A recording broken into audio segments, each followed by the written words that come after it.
In Dallas, Texas, 3 shots were fired at President Kennedy's motorcade in downtown Dallas. The first reports say that President Kennedy has been seriously wounded by this shooting. From Dallas, Texas, the flash, apparently official, President Kennedy died at 1 p.m. Central Standard Time, 2 o'clock Eastern Standard Time, some 38 minutes ago.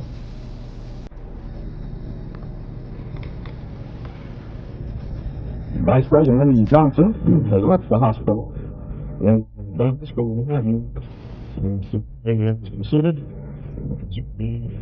taking the 36th President of the United States.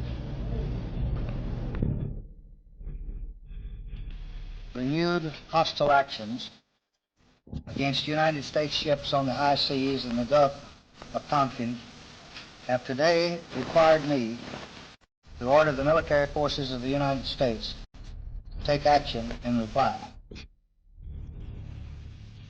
I have some very sad news for all of you, and I think sad news for all of our fellow citizens and people who love peace all over the world. And that is that Martin Luther King was shot and was killed tonight in Memphis, Tennessee. Senator Kennedy has been shot. Is that possible? No! Is that possible? It's possible, ladies and gentlemen. It is possible. He has. Not only Senator Kennedy, oh my God. Senator Kennedy has been shot. Therefore, I shall resign the presidency effective at noon tomorrow. Vice President Ford will be sworn in as president. My fellow Americans, our long national nightmare is over. Good evening. In California today, President Ford looked down the barrel of a loaded automatic held by a red-haired woman in a long red dress. But the gun didn't go off, and he's all right. Tonight, President Ford is en route back to Washington, and apparently he will continue his campaign schedule, including a return trip to California in about 2 weeks.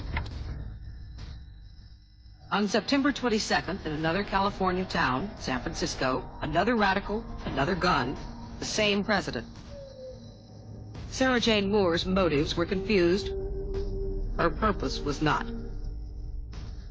Do you have any people being paid by the CIA who are contributing to a major circulation American journal? We do have people who submit pieces to American journals. Do you have any people paid by the CIA who are working for television networks? This, I think, gets into the kind of getting into the details, Mr. Chairman, that I'd like to get into in executive session. The government of the United States is dominated on many issues much of the time from behind the scenes by what amounts to a clique of bankers, a bankers' cabal, mainly embracing Wall Street, the City of London, the financier faction. You can call them the Anglo-American financier faction. They've been around for a good 400 years. Their crimes are legion. They hijacked our executive branch in 1976, period of the subject. They have not let go ever since.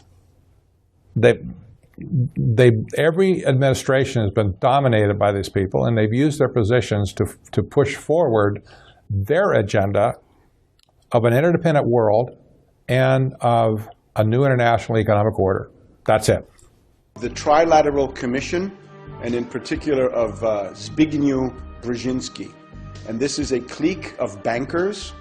They ran the Carter administration. Many people today don't remember how disastrous the Carter administration was, but it was a very, very terrible time, economically as well as strategically. And now this same group has groomed another puppet. The Trilateral Commission's roots stem from this book, Between Two Ages, written by Zbigniew-Brzezinski in 1970.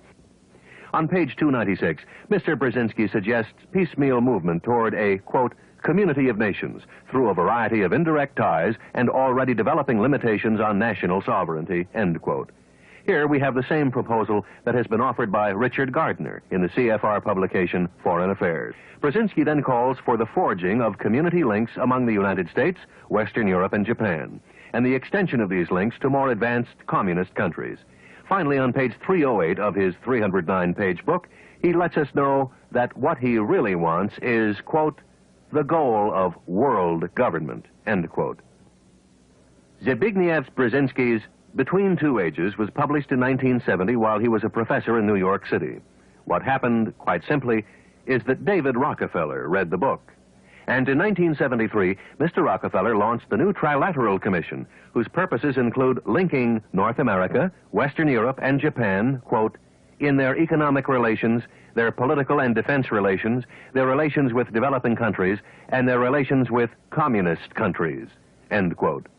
The themes and the patterns in Brzezinski's book very closely mirrored early technocracy. And I don't think it was a mistake that he was at Columbia University at that time. Technocracy billed itself as a social movement, a philosophy, a scientific solution to political and economic problems, and a new way of ordering the world. But at base, it is an idea for a new international economic order, one to be designed and managed down to the most minute detail by a select few, the technocrats. Technocracy was defined very succinctly in 1938 by their own publication, the Technocrat magazine. And they called it a system of scientific engineering of, society. They saw themselves as a merger between hard science and social science, which really is an oxymoron. Social science is not really a science, in my opinion. But they really believed that. So they believed that they could take their scientific method that they used in the hard sciences and apply it to society.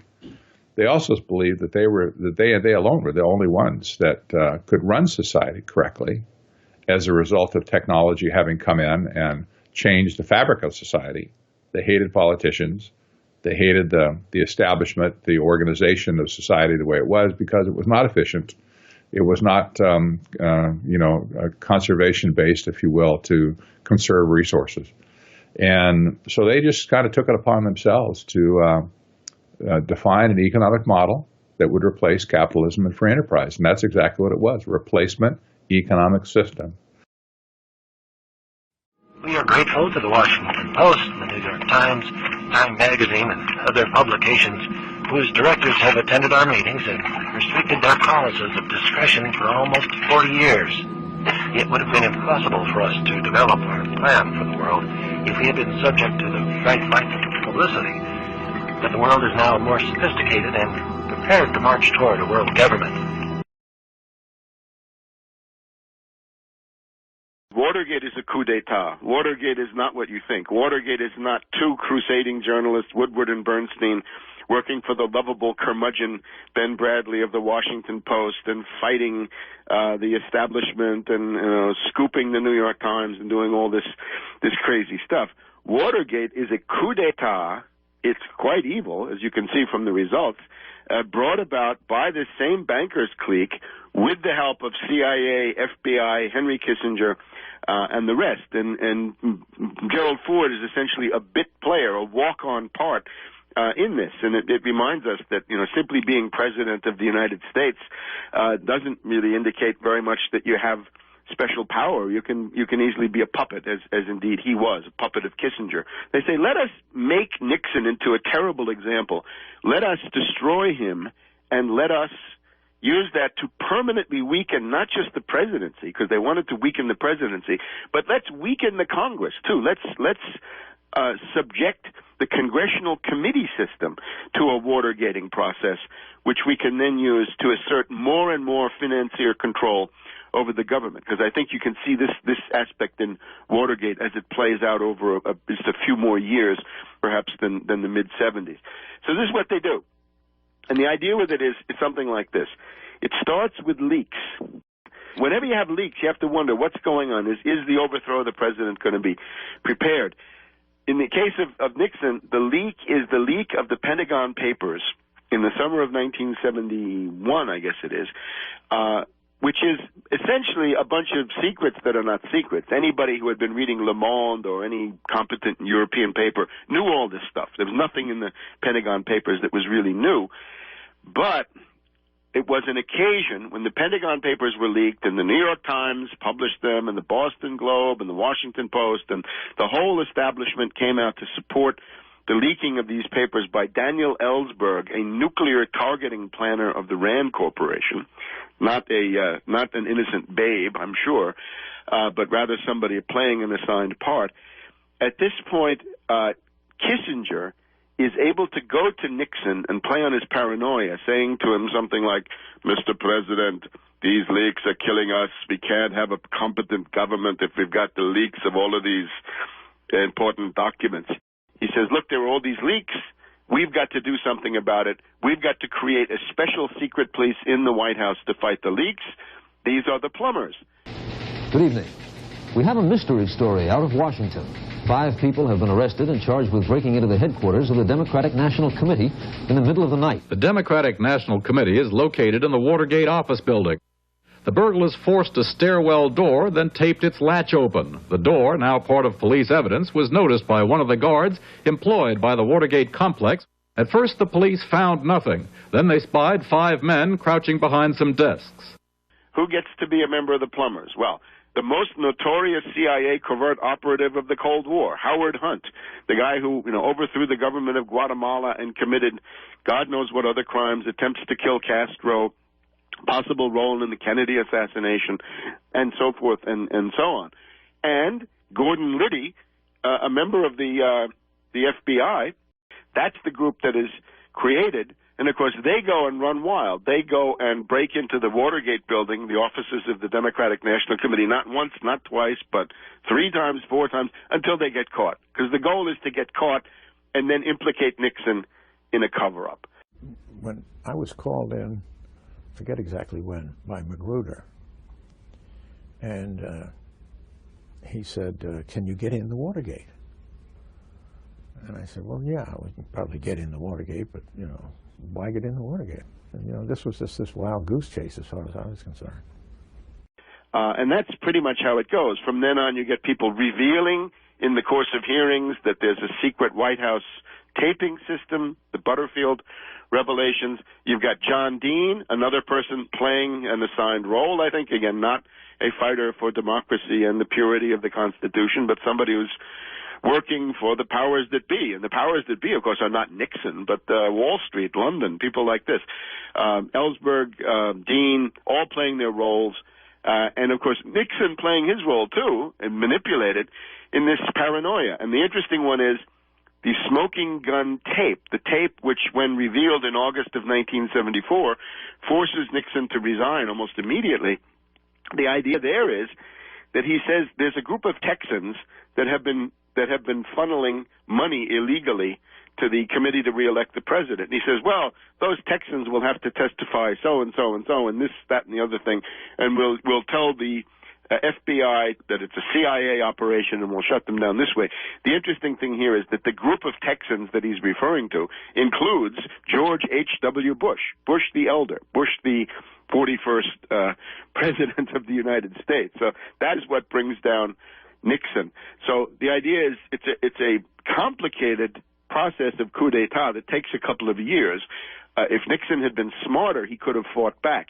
Now, the relevance of all this to Gerald Ford is simply this. When they talk about the pardon that Ford gave Nixon, right, but people remember, the television is reminding us, oh, Ford was a great guy. He wanted to heal the country. Let's put an end to all of this divisive contention, and let's not drag poor Nixon with phlebitis in front of the magistrates and, have him in the prisoner's dock. He suffered enough, and then poor Pat and all the rest of this. This is, of course, a lot of malarkey. The issue is that if Nixon had been put with his back to the wall and had to mount a legal defense, The legal defense would most likely have included the fact that there had been a conspiracy to have a coup d'etat against the elected president of the United States, because that is what had happened, quite independent of, the obvious, animus that everybody has against Nixon as a villain and all the rest of it, which I share. But you got to have the clarity of seeing that the main issue is that Nixon is being overthrown by this group. There's a guy in New York City called Woolston Smith, who's a New Zealander, pretty much a British agent, who gives briefings in advance in June of 1972. In the first days of June 1972, he basically goes through a scenario for people saying, hey, there's going to be a bunch of break-ins into the Watergate buildings, and this is going to lead to a crisis that's going to overthrow Nixon. So this is what Ford is essentially doing. He's playing his part in that. So Ford is told by Nelson Rockefeller, the personification of this CIA, Rockefeller, Mellon, Morgan faction that runs much of the country, not all, but a lot, give him a pardon, give him a pardon. And, of course, he says, yes, sir, and he writes out the pardon, even though with this he's essentially destroying his own political future. Now we get to another interesting one. When Ford becomes president, right, Nixon departs, right, Nixon leaves. It's August of 1974. The vice presidency becomes vacant. There was then a second round of picking a new vice president, because Agnew had been forced out, Ford had been put in. Ford moves up, got to get a new vice president. So at this point, there's a contest. Originally, it's three ways. First of all, it's Nelson Rockefeller for the financiers and the liberal Republicans, Barry Goldwater, and George Bush the Elder is the third candidate. And very early on, Goldwater drops out in favor of Bush the Elder, and it gets to be a fight between Nelson Rockefeller and George Bush to see who's going to be the vice president. So from the point of view of the banking community, this is great, because you've essentially got Chase Manhattan Bank with Rockefeller and Standard Oil competing against Brown Brothers Harriman in the person of Bush the Elder. So it's also interesting to see, if you look in that little chapter, you can see who are the people who wanted Bush to get the vice presidency. Very, very interesting array. Anyway, finally, Ford chooses Nelson Rockefeller, who had been, governor of New York, presidential candidate, famous leader of the financier Republicans, right? Liberal Republican means financier. Liberal means financier, pretty much. In or out of government, Rockefeller often sponsored conferences on world issues, where he brought together the best minds he could find to develop his wide range of ideas. Nelson Rockefeller maintained what you might call a shadow cabinet, whether he was in or out of public life. And in the 50s, he was looking for, in effect, his Secretary of State. And he found a then not well-known Harvard history professor named Henry Kissinger. Soon, these men of vastly different backgrounds became very close friends. Though Rockefeller had only worked for Democratic administrations, he was a Republican. And in 1952, he supported Dwight D. Eisenhower for president. Eisenhower handily won, and Rockefeller became part of his new team. Within 2 years, he was appointed a special assistant to Eisenhower for psychological warfare. Nelson was appointed to be vice president after Nixon resigned, and Gerald Ford assumed the presidency. And so you had a Beauty and the Beast kind of pairing with an unelected president and an unelected vice president at the same time. More importantly is a question of why Nelson Rockefeller. Why would they want to get him in at that time? This was just after the Trilateral Commission had been founded in 1973. In my view and study of this, the most important thing that Nelson Rockefeller did is that he presided as president of the Senate, as vice president. And the Senate in 1974 passed the first iteration of the Trade Promotion Authority Act, the Trade Act of 1974, that set up this so-called fast-track legislation method for trade treaties that would be negotiated by the executive branch. In particular, the U.S. Trade Representative, the USTR, as is known. And that legislation got railroaded through by Nelson Rockefeller In 1974, he lets Nelson in. In 1975, in a period of 1 month, there are 2 attempts to assassinate poor Jerry Ford, showing how expendable he is. We get Sarah Jane Moore and Lynette Squeaky Fromm. And I believe one or more of these takes place in California, in San Francisco. And the news reports are full of the fact, the bullet holes are still visible in the front of the hotel where this all happened. The problem with this is, though, you have 2 attempts to assassinate the President of the United States in 1 month. Now, the usual theory, of course, is, it's just another one of those lone assassins. But what happens when you have 2 lone assassins? Isn't that somehow a contradiction in terms? I mean, if you had 3 lone assassins, would they still be lone assassins? Looks to me like once you get 2, it's not lone assassins anymore. It's a product, it's a pattern which points to a conspiracy. The Halloween massacre by Ford, so-called, was Halloween, October 31st, 1975. He deprived Kissinger of his 2 hats, right? Kissinger had been Secretary of State and the head of the National Security Council. On that Halloween, Gerald Ford said, no, Henry, you're going to have to be content with Secretary of State. I'm bringing in Brent Scowcroft, later Kissinger's business partner, to be the NSC director. He ousts James Rodney Schlesinger, Rodney the Robot, a kind of Dr. Strangelove of nuclear warfare game theory. He is ousted from the Pentagon. Donald Rumsfeld becomes the Secretary of Defense. All this time, Dick Cheney is the Chief of Staff for Ford in the White House. We also get Colby ousted from the CIA, and George Bush the Elder is brought back from China to be the head of the CIA. Interesting. So George Bush the Elder essentially became Henry Kissinger's secretary, steward, running dog, if you will, in Beijing for the year 1975, and then they bring him back to be the head of the CIA. Ford essentially sponsors the careers of so many of the principal operatives of this invisible government down to our own time. Look at the names we've just mentioned. Cheney is the White House Chief of Staff. Rumsfeld is the Secretary of Defense. Alan Greenspan, who has run the economic side of U.S. life for 15 years or so, is at the Council of Economic Advisors. George Bush is in there. Bremer, who destroyed Iraq, is on Kissinger's staff. And you can make a very long list. The main heavies of the invisible government that we're plagued with until the present time get their big moment, their big chance to make the big career leap under Gerald R. Ford. Now we're in 1976. The banking community says, why don't we get rid of Ford? Let's bring in somebody else who's even more pliable and more adventurous, right? Somebody who's got more, like we say, brinksmanship, somebody who's going to take greater risks. So they find this obscure governor, Jimmy Carter, who has already had at least one nervous breakdown.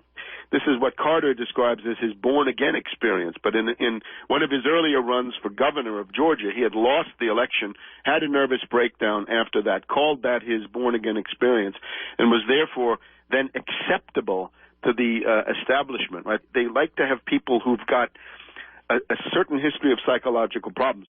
And it wasn't until Brzezinski came along in 1970, writing his book, Between Two Ages, subtitled America's Role in the Technotronic Era. It wasn't until that book came out that Technocracy, if you will, was reborn. The man popularly credited with devising the strategy that landed Jimmy Carter in the White House is Hamilton Jordan.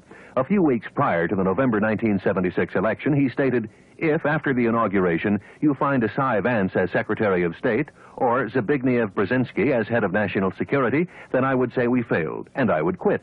You're going to see new faces and new ideas. After the election, Mr. Carter promptly named Cyrus Vance to be his Secretary of State and Zbigniew Brzezinski to be head of national security. Exactly what Mr. Jordan had said would never happen. But the real question is, what is it about Mr. Vance and Mr. Brzezinski that prompted Jordan to make such a statement? And the answer is that these two men are pillars of the very establishment that candidate Carter so often attacked. When Jimmy Carter appointed him to be Secretary of State, Cyrus Vance was a Wall Street lawyer, the chairman of the board of the Rockefeller Foundation, and a veteran of service in the Kennedy, Johnson, and Nixon administrations. Zbigniew Brzezinski had taught at Harvard and Columbia universities, served in the State Department during the Johnson administration, and authored numerous books and articles for various establishment publishers and periodicals. David Rockefeller hired Zbigniew Brzezinski away from Columbia University and appointed him to be the director of the Trilateral Commission. Later, in 1973, the little-known former governor of Georgia, Jimmy Carter, was invited to become a founding member of the Trilateral Commission. Mr. Carter was later to say, "Membership on this commission has provided me with a splendid learning opportunity, and many of the members have helped me in my study of foreign affairs." We don't doubt that for a minute. When Jimmy Carter won the nomination for the Democratic Party, he chose CFR member and trilateralist Walter Mondale to be his running mate. Then, the man who told America that he would clean the insiders out chose Cyrus Vance, W. Michael Blumenthal, and Harold Brown for the top 3 cabinet posts. And each of these men is a trilateralist as well as a CFR member. Other trilateralists appointed by Mr. Carter include Zbigniew Brzezinski as National Security Assistant, Andrew Young as Ambassador to the United Nations, Richard N. Gardner as Ambassador to Italy, and several others as top government officials. On March 21st, 1978, the New York Times featured an article about Zbigniew Brzezinski's close relationship with the president. In part, it reads, "The two men met for the first time 4 years ago when Mr. Brzezinski was executive director of the Trilateral Commission and had the foresight to ask the then obscure former governor of Georgia to join its distinguished ranks. Their initial teacher-student relationship blossomed during the campaign and appears to have grown closer still. The teacher in this relationship praises Marxism, thinks the United States is obsolete, and is the brains behind a scheme to end the sovereignty of the United States for the purpose of building a world government. And the student is the President of the United States." So we have in the spring of 1976, I guess it is, or late 75, a meeting of the Trilateral Commission in Kyoto, Japan, where Jimmy Carter, governor of Georgia, little known, is introduced by Gianni Agnelli of Fiat, the Italian automobile company, to this group of international bankers and globalists, saying, "Ladies and gentlemen, here's the next president of the United States. It's going to be Jimmy Carter." Why do they want him? Because Carter is willing to do 2 things. He's willing to turn the government of the United States over to 2 individuals. One is Volcker, who is going to take over the Federal Reserve. He's going to raise interest rates to 22%, the highest since Jesus Christ, as Helmut Schmidt of Germany pointed out. And he's also going to turn foreign policy over to Zbigniew Brzezinski, who is a dangerous adventurer against the Soviets. He's a Polish petty nobleman with British intelligence background through Canada.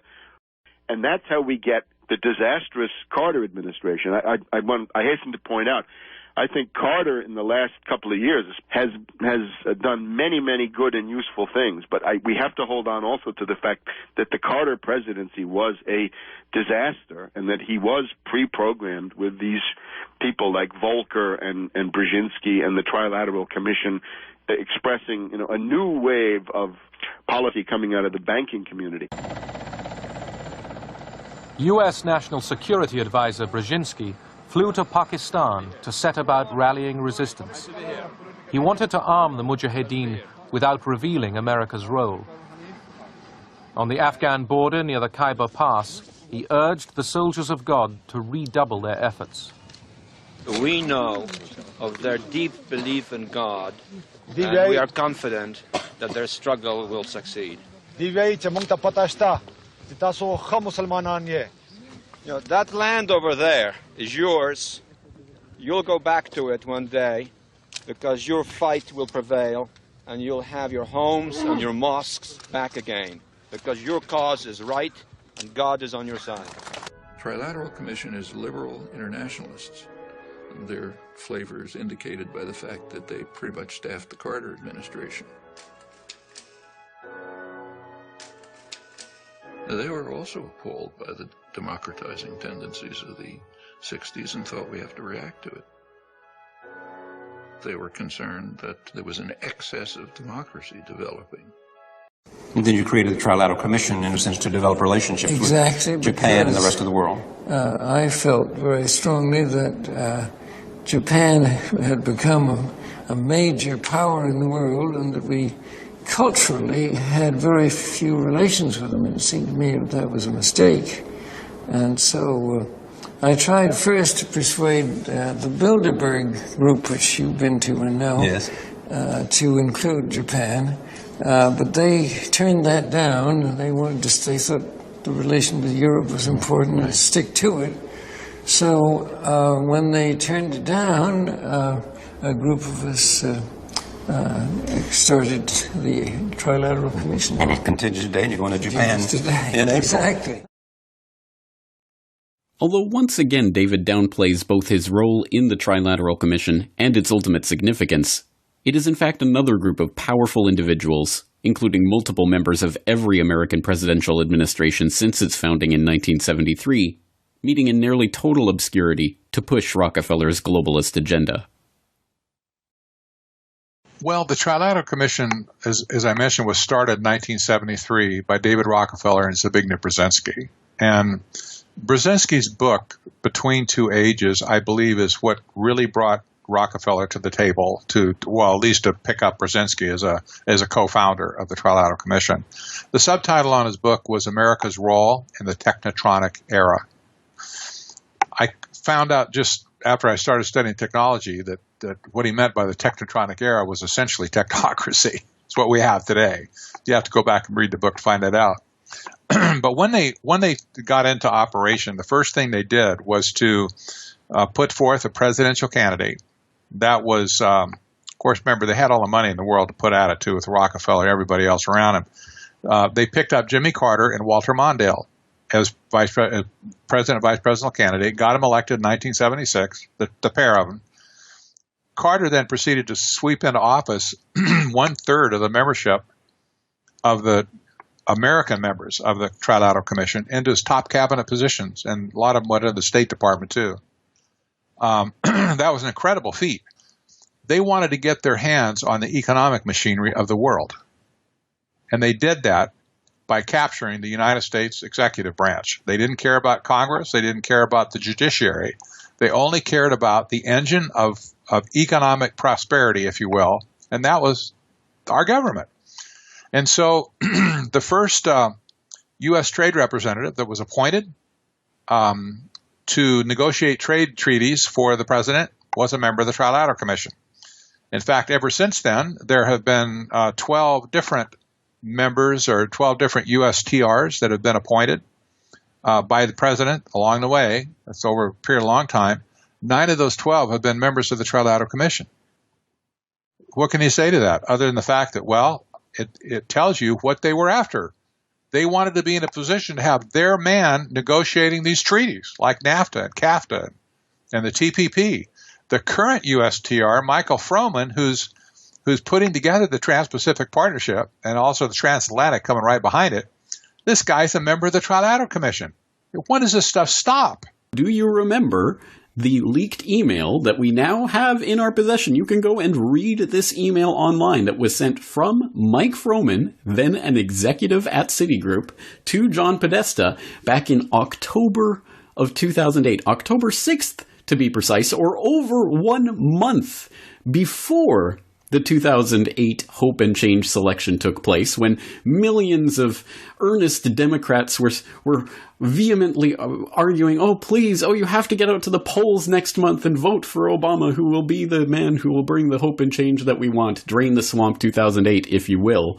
And now we know that more than 1 month before that selection took place and Obama was anointed the new president of the American empire, we know that Mike Froman of Citigroup was already writing emails to John Podesta picking Obama's cabinet. And it wasn't just suggestions. These were all of the people who ended up being in Obama's cabinet. He suggested Holder at the Injustice Department. He suggested Napolitano at Fatherland Security. He suggested Rahm Emanuel for Chief of Staff. He suggested Sebelius at HHS. He suggested Shinseki and Arnie Duncan and all of these other people who got in. And, of course, Mike Froman suggested 3 possibilities for Treasury Secretary: 2 Goldman Bankster alumni, Robert Rubin and Larry Summers, who both have intimate relations with Democrat administrations in the past and destroying the whatever semblance remained of the banking industry that led to the 2008 crisis. And the other selection that he offered the incoming administration before it was even voted in was Timothy Geithner. And of course, we know that ultimately the Obama administration appointed Timothy Geithner, the ex-head of the New York Federal Reserve, as Treasury Secretary. So, again, entire cabinet, front to back, top to bottom, picked in advance. You see, then you have the situation with the World Bank. The president of the World Bank is always appointed by our president. That's how it's set up at Bretton Woods. Europe gets to pick the IMF head, and so they always pick that. But there have been 8 members of the 8 appointees to World Bank since Jimmy Carter. 6 of those have been members of the Trilateral Commission.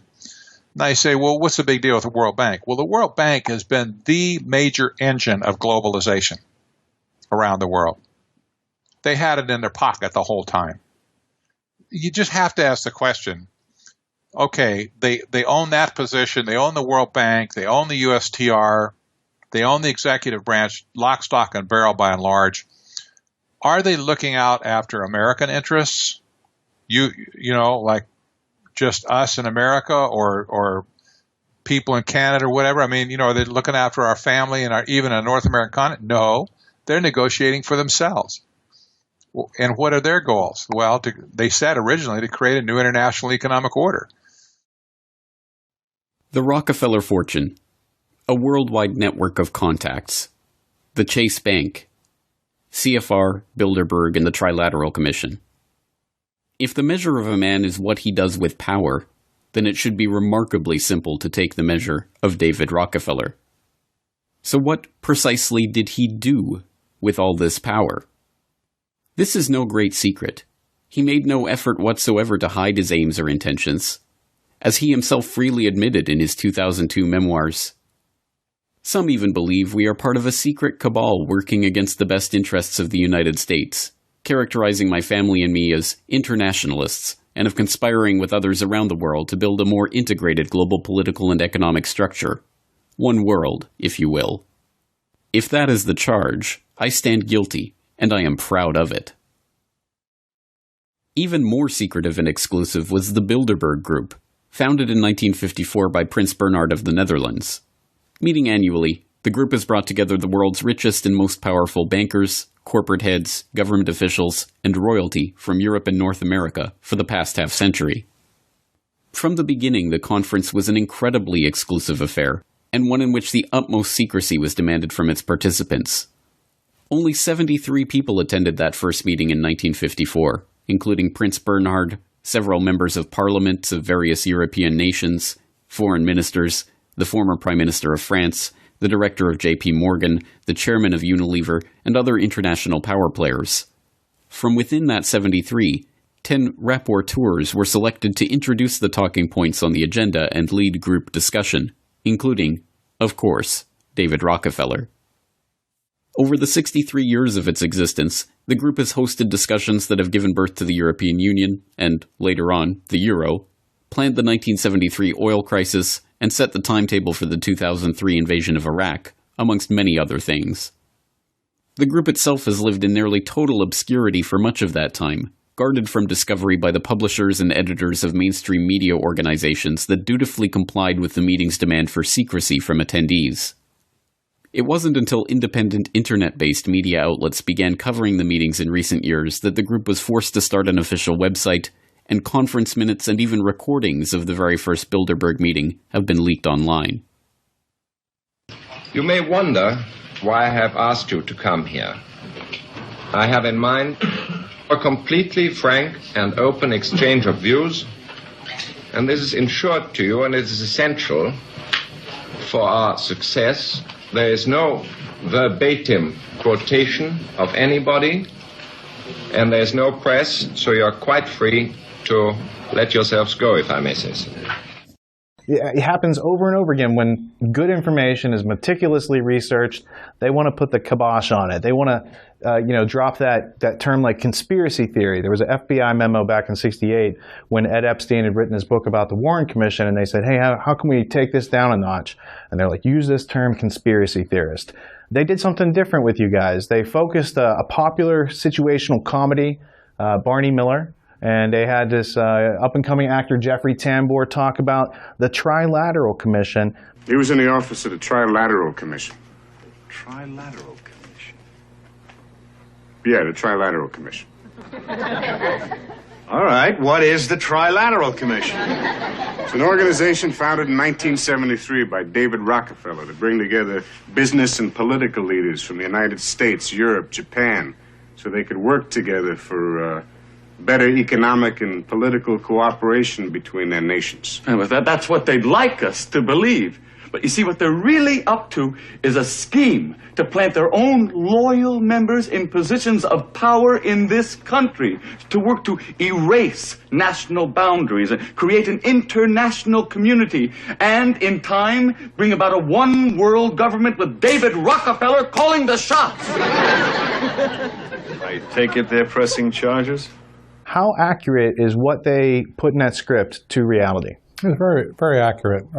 They dropped out a few pieces of information. They didn't mention Zbigniew Brzezinski's name as being a co-founder of the Trilateral Commission, but they did mention David Rockefeller, and they lampooned him, so to speak, as being the big global dictator wannabe, bugaboo, whatever. And but by and large, the guy's claims were pretty accurate. And if they were not accurate, there would be no ability to discredit our work, because it was almost like they took some of our work verbatim and put it in this guy's mouth. But it made fun of this guy that was complaining about the Trilateral Commission and just, joked around and said, well, that's ridiculous, it's a, wild tinfoil hat conspiracy-oriented people. Like Hillary Clinton says, the vast right-wing conspiracy. Nothing could be further from the truth, but they always declared themselves to be the moderate middle. The intelligence community in America was completely revamped in 2005 by George W. Bush. He was the guy that signed into law the so-called requirement for the Office of Director of National Intelligence to be implemented. The ODNI would take authority and control over all 17 agencies of the country, intelligence agencies. He received line item budget control over every agency. He was charged with restructuring the agencies to all work together as one. And he was given incredible powers to orchestrate all these changes in our intelligence system. Well, it's interesting that the legislation that was presented to Congress to authorize the president to do this was sponsored by Dianne Feinstein and Jay Rockefeller, both of whom were members of the Trilateral Commission. Interesting. And then George Bush said, that's a great idea, whatever. He didn't veto it. And he established the office of the ODNI, or the DNI, Director of National Intelligence. The first person that he assigned to that super important role was John Negroponte. You can say a lot about John Negroponte in a bad sense, stuff he did in South America, whatever. He's always had a cloud around his head on bad stuff he's done. Pushing all that aside, John Negroponte was a member of the Trilateral Commission. So here you have the law was proposed by members of the Trilateral Commission. The position was filled by a member of the Trilateral Commission. And so when the whole intelligence network of our nation got reorganized, who did it? Who was the one responsible for doing it? A Trilateral Commission member. In other words, did they orchestrate the intelligence community to serve the American people in any way, shape, or form? Or did they do it to serve themselves? And if they did, what was the purpose? We've already established the purpose to create a new international economic order as technocracy. We've already done that. We don't have to lay that groundwork again. But the DNI became singularly responsible for every intelligence agency. In fact, I found documentation that refers to the NSA merely as an agent of the DNI. Yeah. that changes everything. It's that means tool. that means the NSA is not a rogue organization. It means it's completely co-opted into the authority of the DNI, who's calling all the shots, who have been members of the Trilateral Commission. You see, they're setting up their monitoring network, is what they're doing for the whole system, not just here but around the world as well. And this is unmistakably a trilateral operation that we have going on right here. And seeing it in that context makes a lot of difference in understanding how close we are to implementing technocracy. And coming from a computer background myself and professionally, as I understand it, what I can tell you is they become very good at collecting information, vacuuming it up from all parts of society. You've got Obamacare, you've got Common Core sucking up information on the kids. You've got all of the other, all the financial records, the co-opting of telephone calls, of emails, all that kind of stuff. It's all going in a master database. They've learned how to collect things very well. All the fusion centers around the country are collecting information. They learn how to collect it and store it. Then we're in trouble. We're in big trouble. In Miami, just this last week, they're implementing a pre-crime division. Think in terms of the movie Minority Report. This is scary stuff. They're not very far away from having the capacity and the algorithms, programs, to analyze the data pretty much in a real-time fashion. Right. And when that happens, life is going to change in our country for the worse. And this is an expression of technocracy. It's an expression of the Trilateral Commission hegemony over our country for the last 40 years. So I think a lot of those ideas were picked up by Brzezinski, and now discovering technocracy 40 years later and looking backwards to see how they've implemented it, this is exactly what's been in their mind to do from day one when they originally called it, when the Trilateral Commission called it their new international economic order. Mr. Speaker, the Trilateral Commission was established in 1973 to foster closer cooperation amongst Japan, Western Europe, and North America. At last week's meeting in Silicon Valley, the focus was on issues such as privacy and security, election interference, and how to strengthen democracy in the world. As a new member, I was honored to spend time among some of the brightest minds in the world, and I look forward to continuing to contribute to this significant entity, helping further democracy both home and abroad. They were concerned that there was an excess of democracy developing. Does the European Union need its own army? Will only be listened to, will only be respected, and can only be a military actor in the world if we speak with one voice. A quantum leader is a new paradigm leader who realizes that the world is holistic.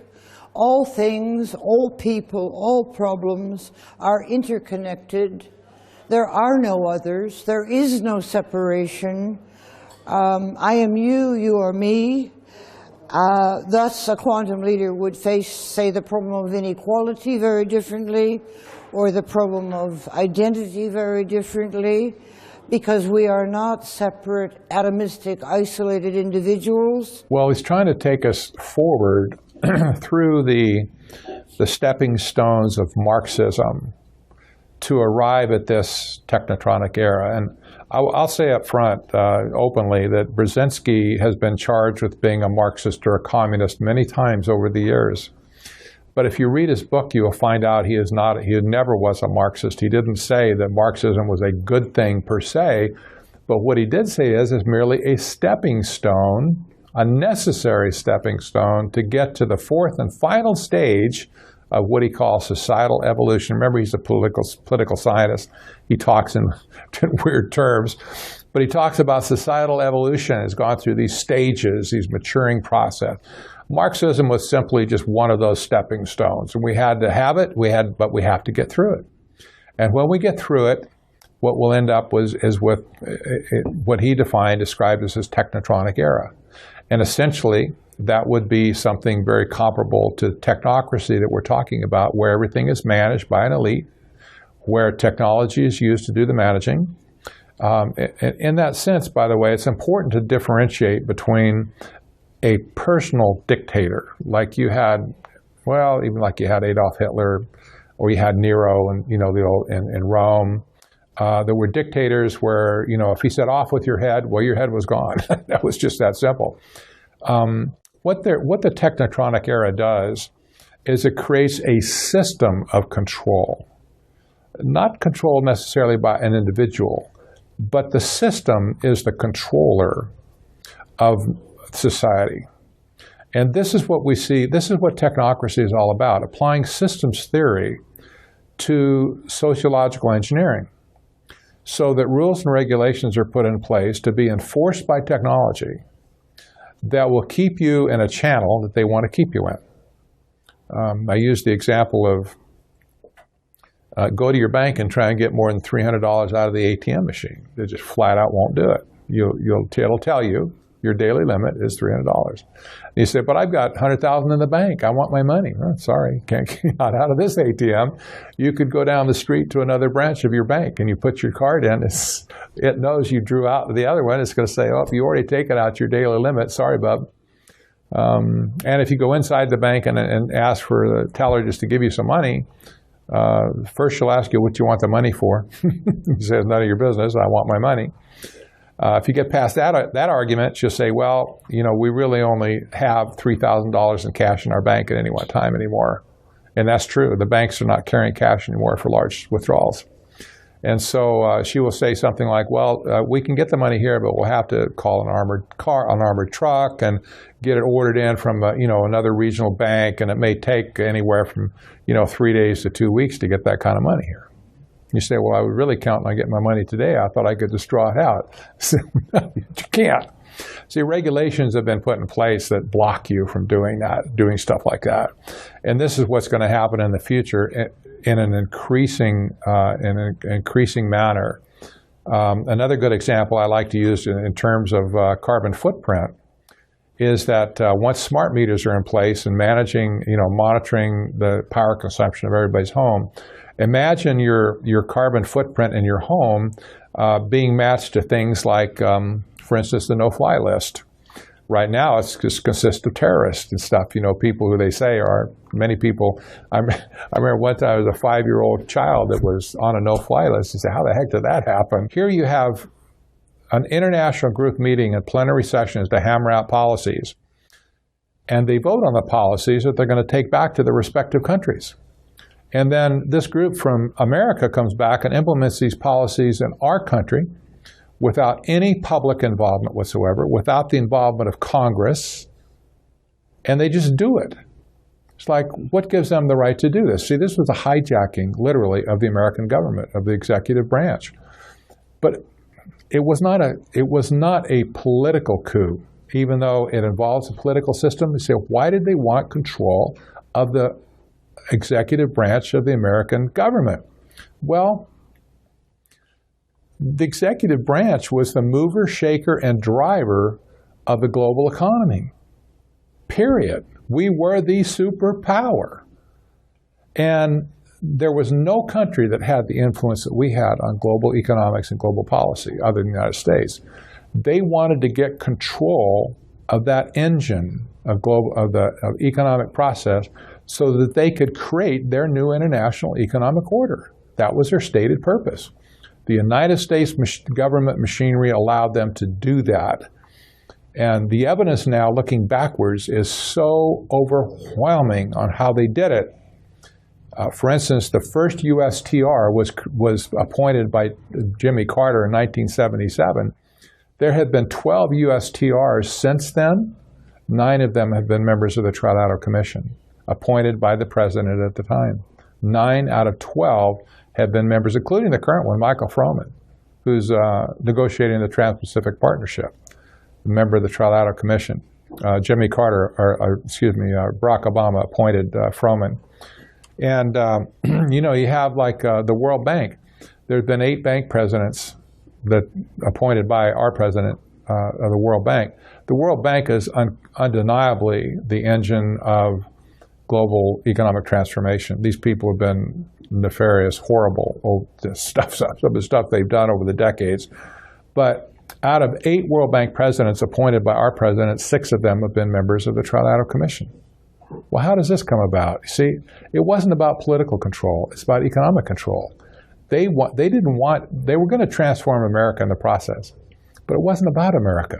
It was about the rest of the world. And so you see their influence in things like the USTR, the World Bank, through the intelligence establishment and so on,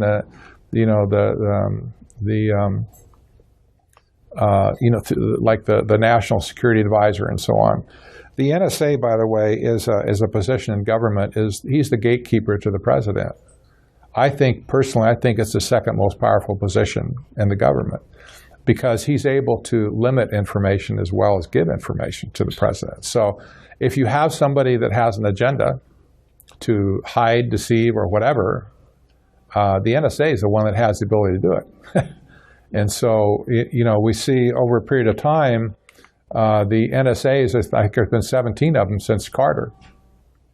Out of 17, 10 of them have been members of the Trilateral Commission. They want to control that mechanism. So they've had domination of the economic machinery that's been used to transform the world towards this system of technocracy. The specifications of technocracy included control over energy, much like we have smart grid today, with the smart meters that are going on the sides of homes and businesses all over America, and indeed all over the world. You have the Total Awareness Society today, with all of the breakdown in personal privacy and the roll-up of consumer data, if you will, into massive databases like are being collected by the NSA and others. And we see all of the genesis of these ideas back in the original technocracy documents. I fully expect that the payback for the Rockefeller influence of the United Nations was achieved when the Trilateral Commission turned to the United Nations to use them as a contagion factor for Agenda 21, for sustainable development, for, et cetera, et cetera.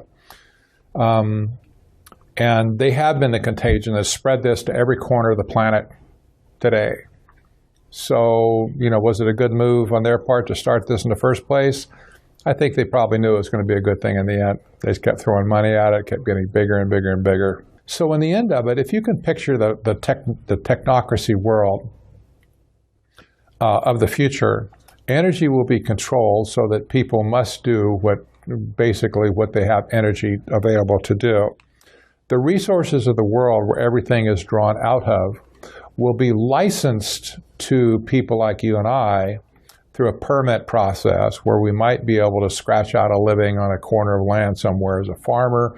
We might be a miner, we might be an oil driller, whatever, and we may or may not get licenses to do anything.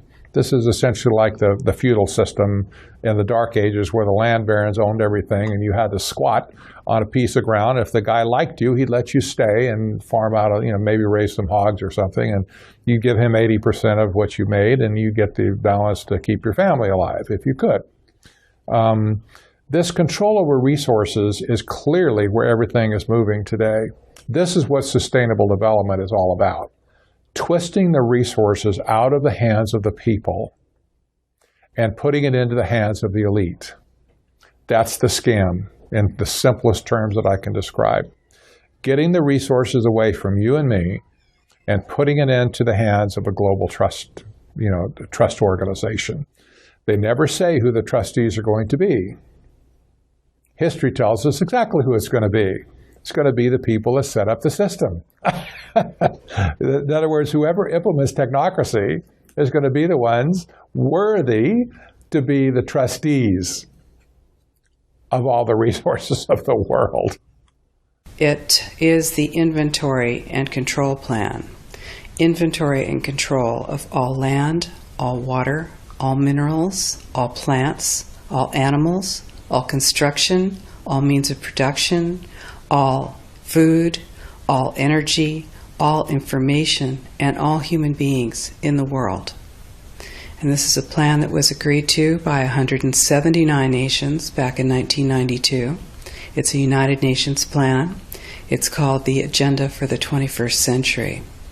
And so many of us around the world think that, sustainable development, it just sounds so great. Isn't it about recycling and creative reuse and creating energy and food resources for everyone? And the answer is no, it really is not. It's about moving populations into city centers, concentrated city centers, and clearing them out of the rural areas. Ladies and gentlemen, the origins of the environmental movement as we see it began back in 1968 when the Club of Rome was formed. The Club of Rome has been described as a crisis think tank which specialises in crisis creation. The main purpose of this think tank was to formulate a crisis that would unite the world and condition us to the idea of global solutions to local problems. In a document called The First Global Revolution, authored by Alexander King and Bertrand Schneider, on pages 104 and 105, it stated, "In searching for a new enemy to unite us, we came up with the idea that pollution, the threat of global warming, water shortages, famine and the like would fit the bill. All these dangers, of course, will be caused by human intervention that will require a global response." That's the origin of global warming, ladies and gentlemen. So what is the Club of Rome? For those who don't know, you can go to clubofrome.org and you can find on their About section, you can see the Club of Rome is an organization of individuals who share a common concern for the future of humanity and strive to make a difference. Our members are notable scientists, economists, businessmen, high-level civil servants, and former heads of state from around the world. Our mission is to promote understanding of the global challenges facing humanity and to propose solutions through scientific analysis, communication, and advocacy. So, long story short, this is a globalist think tank and staffed with, a lot of people who are not household names, some household names, Gorbachev and Joseph Stiglitz and people like that being members or associate members or honorary members or what have you. But this is a think tank that issues reports and publications of that sort. And the most famous or infamous, depending on which side of the line you fall on, was the Limits to Growth, which I believe was published in 1972 and was all about the doom and gloom scaranoia threat of the late 60s, early 70s, the overpopulation, the bomb that Paul Ehrlich and others wrote about, and how it was going to destroy not Western civilization, humanity itself was going to be destroyed by this, and it led to the insane and ridiculous and completely laughably wrong predictions of people like Ehrlich that he gave even odds that the UK wouldn't even exist in the year 2000 because of all of the famines and the like, which were coming down the line, right? And the Club of Rome and the Limits to Growth were very much a part of that hype and threat, and they hyped up their own laughably, provably mistaken, wrong conclusions, predictions, ideas that they thought were coming down the line. And so in that context, of course, they are part of the Agenda 2030 technocracy kind of idea, this idea of sustainable growth, sustainable development, all these things that sound wonderful and warm and fuzzy, but really are about trying to get the vice-like grip over the neck of humanity to squeeze out any of the breath of life that may be left in it so that we don't overpopulate the planet with our evil human cancer. That kind of rhetoric. So, as I say, as far as I know, there's no useless eater money quote, but one that I hope my audience will be familiar with, because I've referenced it numerous times, is the rather startling passage from their 1991 publication, The First Global Revolution, where they wrote, quote, "In searching for a common enemy against whom we can unite, we came up with the idea that pollution, the threat of global warming, water shortages, famine, and the like would fit the bill. In their totality and their interactions, these phenomena do constitute a common threat which must be confronted by everyone together. But in designating these dangers as the enemy, we fall into the trap, which we've already warned readers about, namely mistaking symptoms for causes. All these dangers are caused by human intervention in natural processes, and it is only through changed attitudes and behavior that they can be overcome. The real enemy, then, is humanity itself." End quote. That is insanity. I wish it was insanity. I wish there were not people who truly believed that out there, but there it is in black and white. Since you are able to edit out all the stuff you don't like, I can speak honestly. So usually speaking, something which happened in the past could happen again, generally.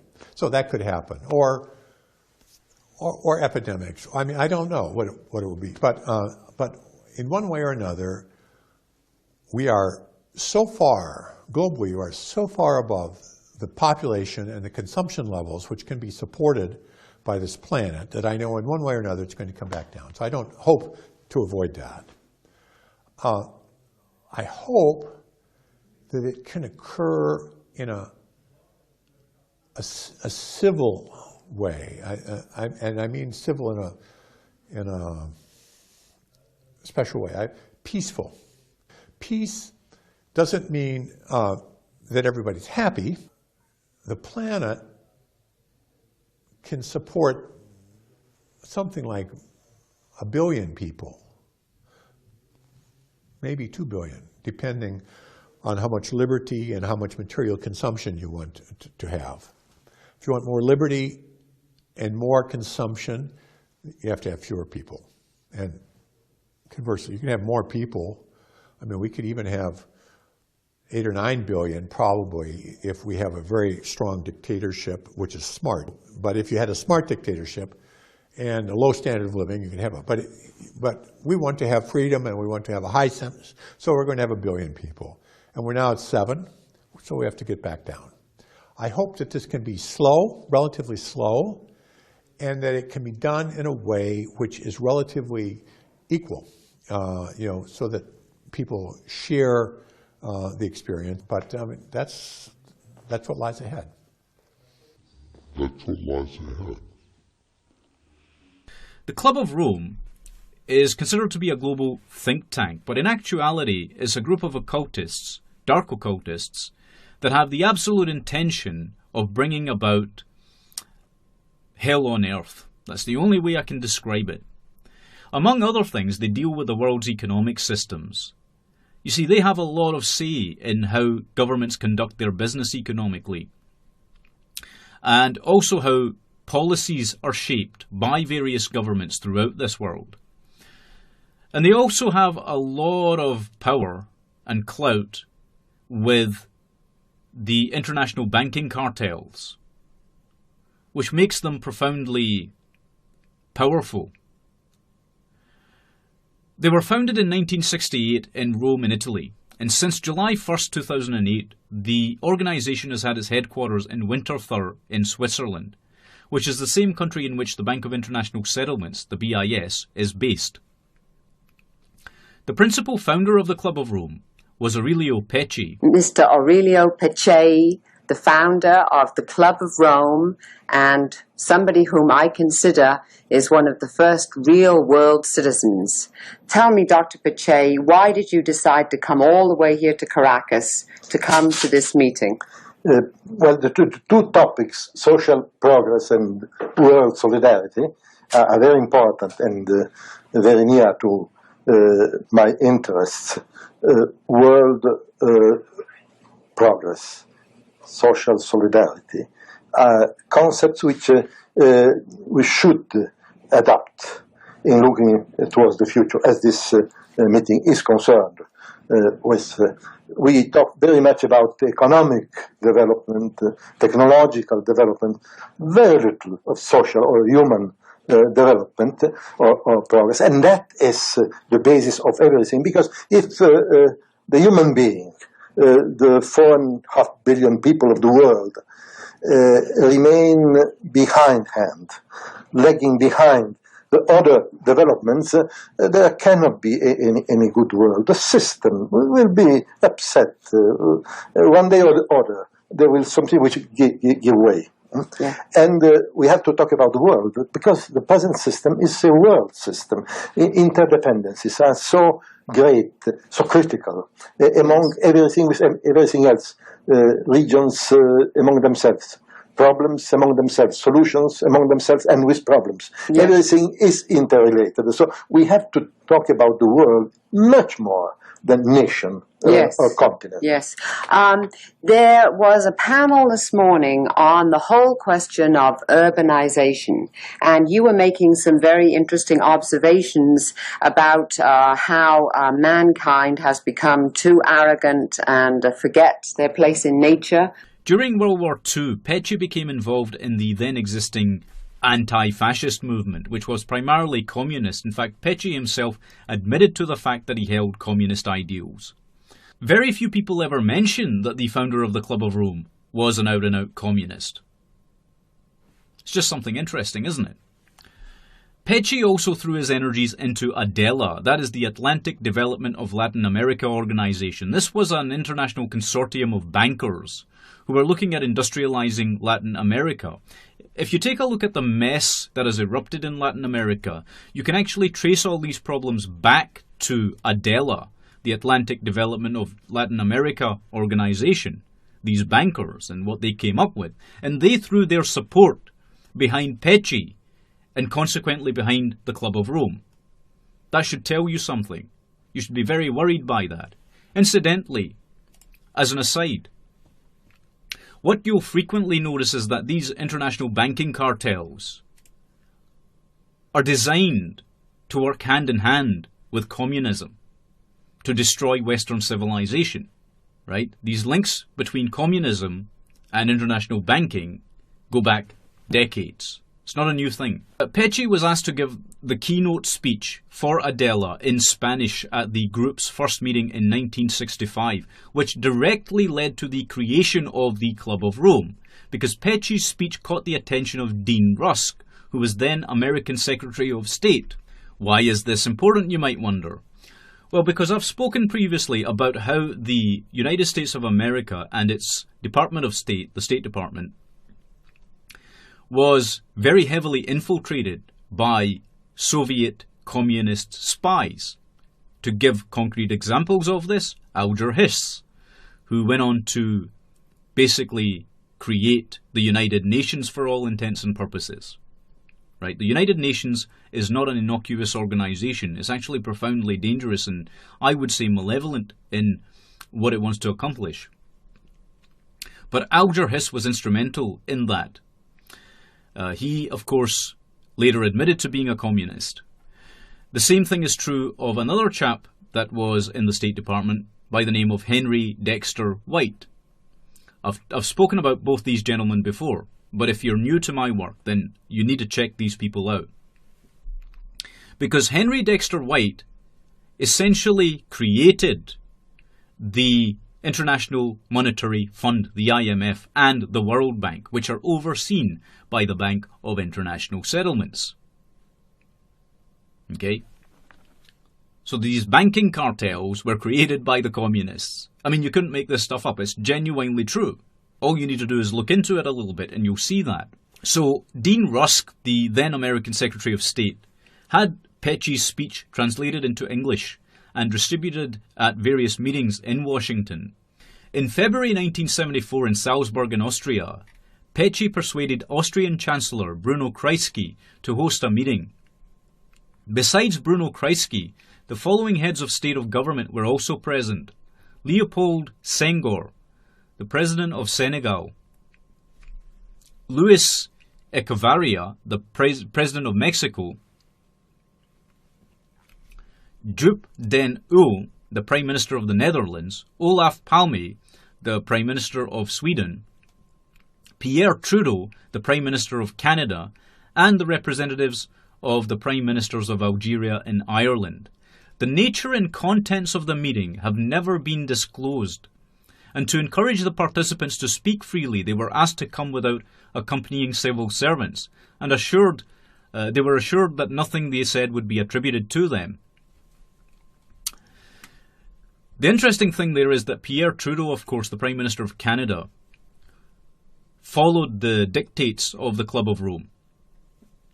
And his son, Justin Trudeau, is the current Prime Minister of Canada. And he has shifted the political paradigm in Canada far to the left. We're talking radical left territory. We're talking violent radical left territory. We're talking the destruction of Canada. And a lot of people in the West who are socialists, who are communists, are doing exactly the same thing. Before looking at the more general aspects of governance, let me just make 2 points with regard to the US election. And one is that Hillary apparently won the vote among the public. She had slightly more votes than Trump. Yet he got more electoral votes. So one obvious change that should be considered is to abolish or to change the system of the electoral college. It seems to be totally outdated. The Club of Rome. Could we have the slides, please? The Club of Rome, I would like to go back really into the Club of Rome and take you to 1768. 200 years before the Club of Rome was founded, the Lunar Society of Birmingham was founded. And the Lunar Society of Birmingham had some 3 incredible members. That included William Small, who was no one else less than the tutor of Thomas Jefferson. That included Erasmus Darwin, who was, of course, the grandfather of Charles Darwin, but he was a very well-known poet and a medic. And it included Matthew Boulton, who actually was the partner, the financier of Mr. Watt, Thomas Watt. And they got together on the Monday closest to full moon. Because when it was full moon, they could walk home after dinner using the light of the moon. And they were considered so strange by society that today we still call these kind of people lunatics. So the word lunatics comes from this club of 3 who started gathering about 40 people together. And these 3 people were at the nexus of the American independence by tutoring Thomas Jefferson, the French Revolution, and the Industrial Revolution. 200 years later, exactly 200 years later, in 1968, there are 3 men getting together again. Watch out for the next meeting, in 2168. But what is very important is, and I'm insisting, having been so privileged to be with Aurelio during 6 years of his life, that Aurelio's mind of bringing people together, and we can't go through the whole history, the time doesn't allow it me, but the meeting with Alexander King on one hand, who was a bureaucrat, who had served at the embassy of the United States, of the embassy of England, of the United Kingdom in the United States during the war, and German Gvisciani, who had learned to know in the negotiations for the creation of the first large foreign car manufacturing in the Soviet Union. Don't ever forget, please, German Gvisciani, because without him the club would not have happened. And I know we kind of like to forget the Soviet Union and the USSR, but he was very instrumental in creating bridges. In 1968, the club decided it was going to do, and I quote, "study the predicament of humanity in complex and an uncertain world." And the statutes of the Club of Rome state that they will examine long-term impact of accelerating change. It was a catalyst for frontier ideas. The club didn't care if there was a scientific reference, if there was a footnote. Is the idea potentially a catalyst? Then we would go for it. The man behind it is Aurelio. I mean, anyone who had the privilege and the pleasure of spending time with him was captivated by and the charm and the intellect and the capacity to enroll and enlist people. But mind you, his PhD was out of about the first 5-year plan of Lenin. Let me just give you a little bit of context. And he was the deputy manager of the first warplane factory of a consortium of Italian companies with the support of Mussolini, of course, in China. For Aurelio, it became a bit difficult in Italy with his positions, and of course his extraordinary intelligence and capacity to get things done made him not so welcome somewhere. Pietro Savaretti became his front man in the Soviet Union. Germin Gvisciani got him going, and here is the first real impact of the club.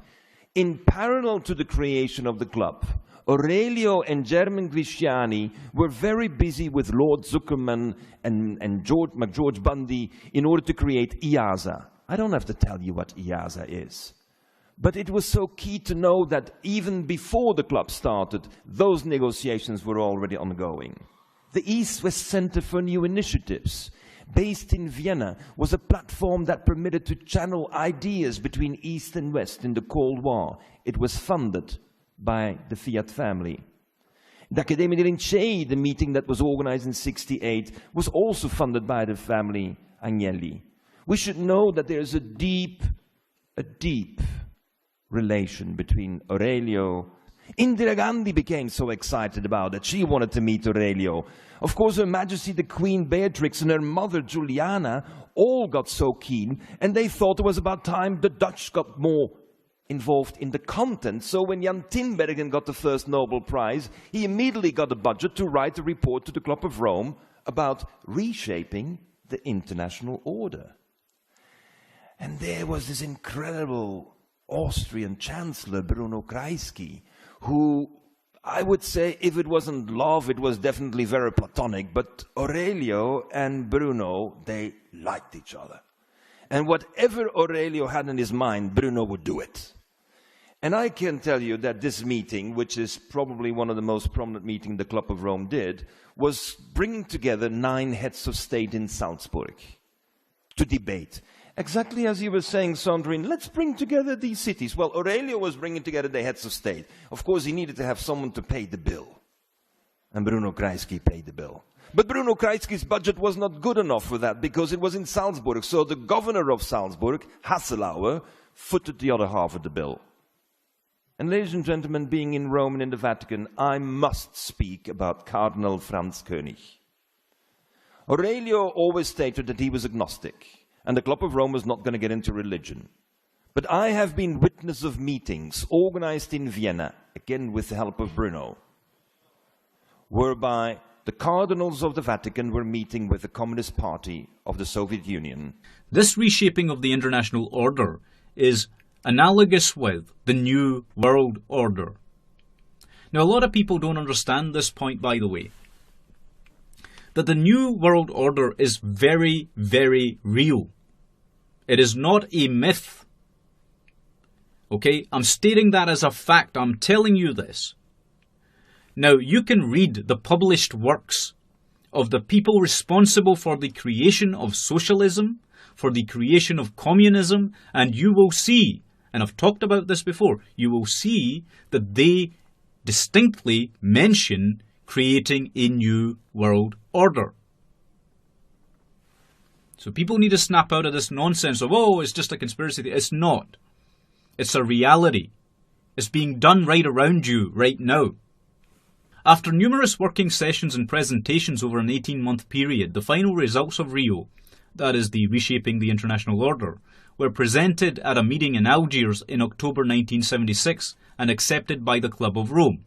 The last meeting Pecci organised and participated in was in Bogota in Colombia between the 15th and 17th of December 1983. Again, the contents of that meeting were never disclosed. But at that meeting was not only Pecci but the President of Colombia, Belisario Betancourt. Pecci died on the 14th of March 1984 in Rome. In 1991, the club published the following paper called The First Global Revolution. This is very important. Let me repeat that so that you can read it for yourself. The First Global Revolution. It was published in 1991 by the Club of Rome. It purportedly analyzes the problems of humanity. But what's interesting about it is that it actually calls human beings, in essence, problematic. That is according to the Club of Rome. They view humanity as their enemy. Now that's a genocidal position to hold, of course. Right? It genuinely is. It's insane. Right? It's what leads to mass murder, and you'll see what I'm getting at as we go on with this. The club also stated in another publication called Goals for Mankind that the ideal sustainable population is hence more than 500 million, but less than 1 billion. That's according to the Club of Rome. What's disturbing about that is that the current population is approximately 7.2 billion. How do you get it to just over 500 million? They may well, in fact, be responsible, because they were talking about the creation of these real and unreal enemies. They may well be responsible for international terrorism through their machinations. Because what they're fundamentally talking about, I mean, reread this, right, and you'll see this. What they're talking about is social engineering, changing attitudes and behaviors of human beings. I mean, that is social engineering. But they'll use these buzzwords like sustainable development, which are a part of a persuasion system designed to render innocuous the true horror of the UN's Agenda 21. This is not conjecture, this is fact. All you need to do is read the papers that they've published. Okay? Just read the reports published by these institutions and these think tanks, and you'll see what the heck I've been talking about. You will see it is absolutely true. That for the first time in human history, for the first time in all of human history, almost all of mankind is politically awake. And these new and old major powers face still yet another novel reality, in some respects unprecedented. And it is that while the lethality of their power is greater than ever, their capacity to impose control over the politically awakened masses of the world is at a historical low. I once put it rather pungently, and I was flattered that the British Foreign Secretary repeated this, as follows. Namely, in earlier times, it was easier to control 1 million people, literally. It was easier to control 1 million people than physically to kill 1 million people.